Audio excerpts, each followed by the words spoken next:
Hello friends, mythology story number 76 Rishabh अवतार।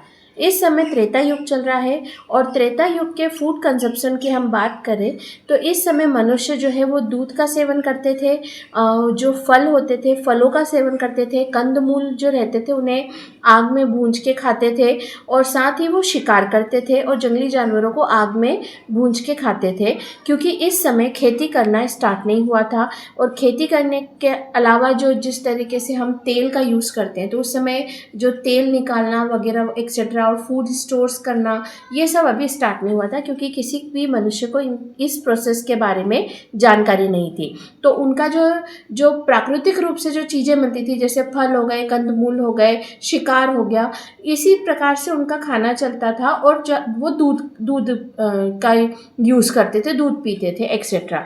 तो इस वजह से क्या होता था कि कभी कभी फूड्स में बहुत प्रॉब्लम हो जाती थी, क्योंकि उन्हें समय पे खाना मिल नहीं पाता था। जैसे तेज़ बारिश का समय हो या कुछ और बात हो कि जिस वजह से ना फूड उनको मिलता नहीं था, क्योंकि उनका जो फूड है वो कुछ स्टोर करके रख नहीं पाते थे, किसी को कोई प्रोसेस मालूम ही नहीं थी।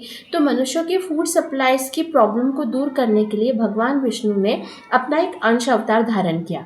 तो अयोध्या के सूर्यवंशी राजा इक्ष्वाकु के जो पुत्र थे उनका नाम नभाग था, और नभाग के जो पुत्र हुए उनका नाम ऋषभ रखा गया। और ये जो ऋषभ थे वो भगवान विष्णु के अंश अवतार थे, और भगवान विष्णु की सहायता करने के लिए, उन्हें सहयोग करने के लिए देवी लक्ष्मी ने भी एक परिवार में स्त्री कन्या के रूप में जन्म लिया, और वो भी उनका अंश अवतार था जिनका नाम सुनंदा रखा गया। और जब वो दोनों बड़े हुए तो ऋषभ और सुनंदा का विवाह करवाया गया, और इस प्रकार से ऋषभ और सुनंदा जो देवी लक्ष्मी और विष्णु देव के जो अंश अवतार थे वो अयोध्या के राजा रानी बने। और इसके साथ ही ऋषभ ने एक और विवाह किया था जिनका नाम नंदा था।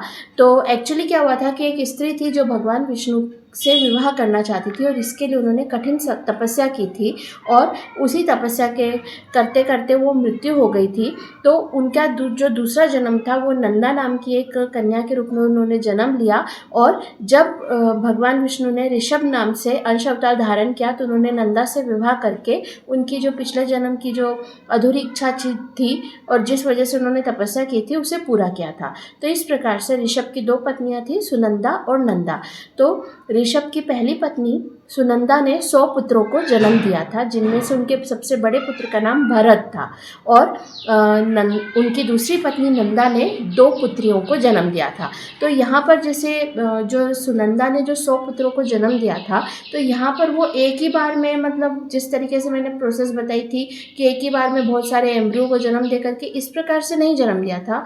वो हर 2-2 साल के अंतराल में 100 बार प्रेग्नेंट हुई थी, और हर बार उन्होंने एक एक पुत्र को जन्म दिया था। इस प्रकार से सुनंदा ने 100 बार बच्चों को जन्म दिया था। अब आप बोलेंगे कि ऐसा कैसे पॉसिबल है, तो सबसे पहले इम्पॉर्टेंट बात यह है कि ये त्रेता युग चल रहा है।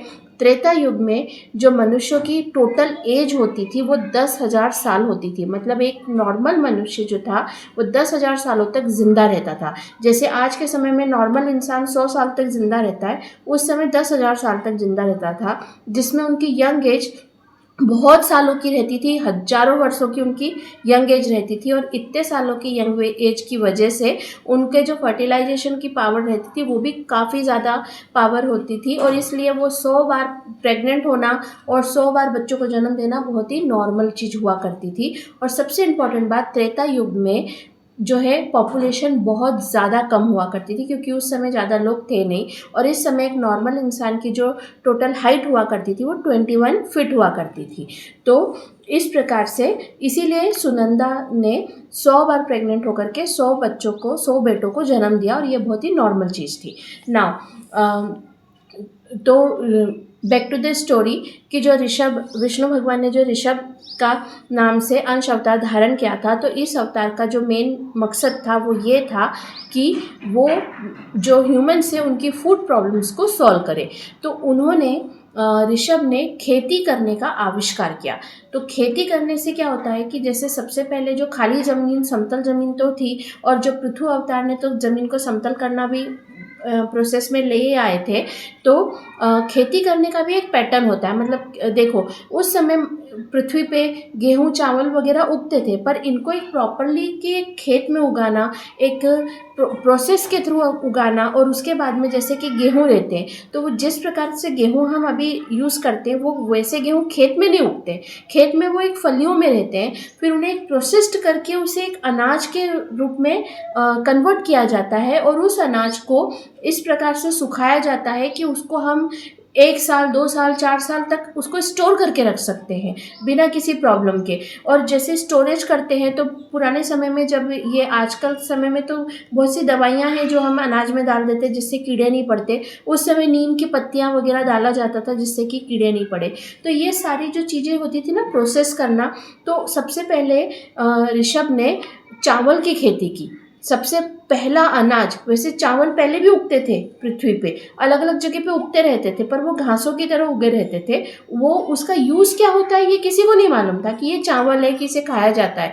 लेकिन उस जो अनाज को बाकायदा जो चावल की खेती होती है उसका एक खेती बनाया गया, उसमें चावलों को उगाया गया, फिर चावलों को प्रोसेस्ड करके जिस प्रकार के चावल हम बाज़ार से खरीदते हैं उस तरीके से कन्वर्ट किया गया, और उसे स्टोर करने की एक टेक्निक बनाई गई जिससे कि आप सालों तक उसको स्टोर करके रख सकते हो। और चावल को पकाया गया जिस वजह से हमें फूड मिल सके।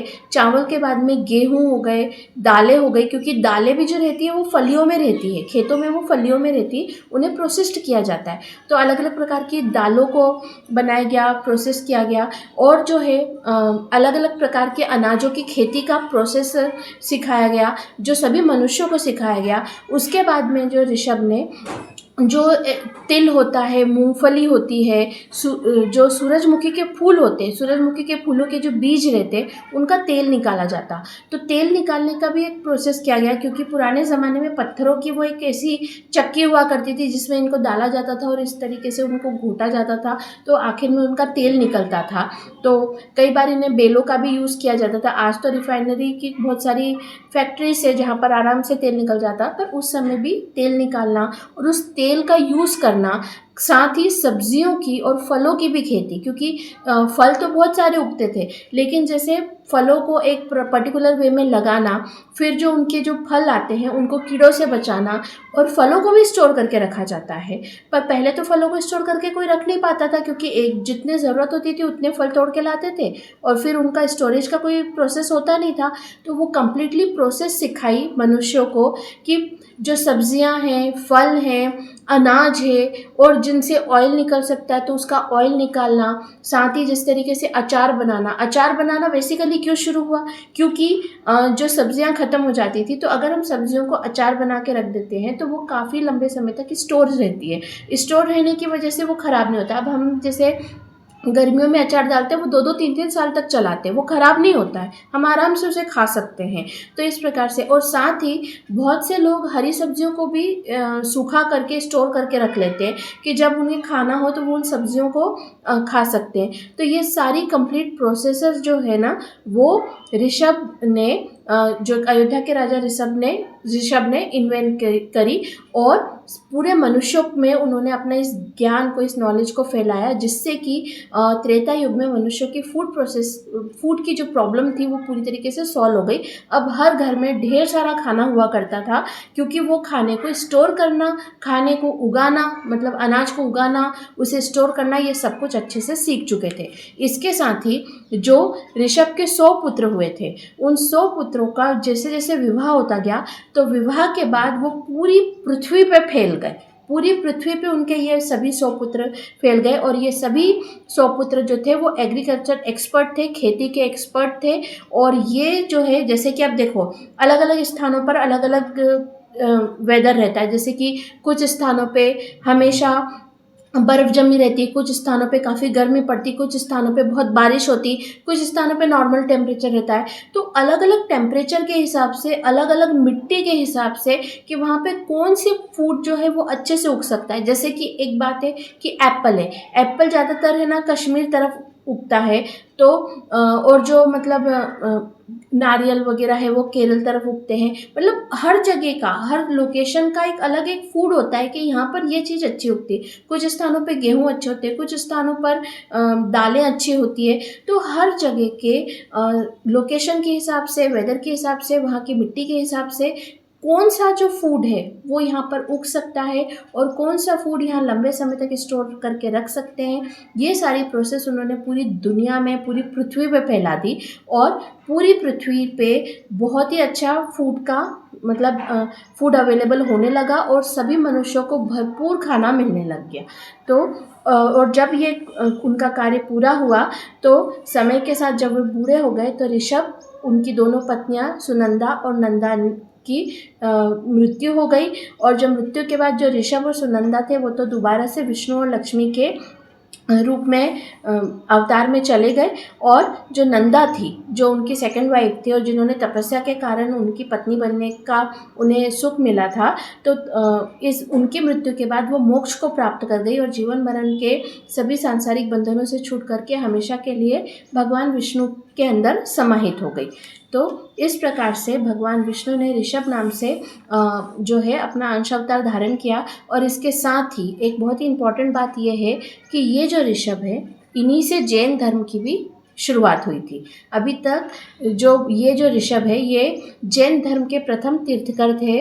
और इसके साथ ही जो पृथ्वी पे हिंदू धर्म के साथ साथ जो है वे जैन धर्म भी स्टार्ट हुआ था, क्योंकि इन्होंने ही जैन धर्म की स्थापना की थी, जिसमें वो किसी भी प्राणी को नुकसान नहीं पहुंचाते थे और जो सात्विक भोजन करते थे। और ये जो जैन धर्म के बारे में मुझे ज़्यादा नॉलेज नहीं है, पर जितना नॉलेज है वो ये है कि वो यहाँ से यही उनके पहले तीर्थकर थे। उसके बाद में उनके बहुत सारे तीर्थकर आए और उन्होंने जो है मोक्ष को प्राप्त किया। तो इस प्रकार से यही इन्हीं भगवान विष्णु के इन्हीं अवतार के साथ ही जैन धर्म के भी स्टार्टिंग हुई थी। तो आज का वीडियो हम यहीं एंड करते हैं, मिलते हैं नेक्स्ट वीडियो में। Okay bye.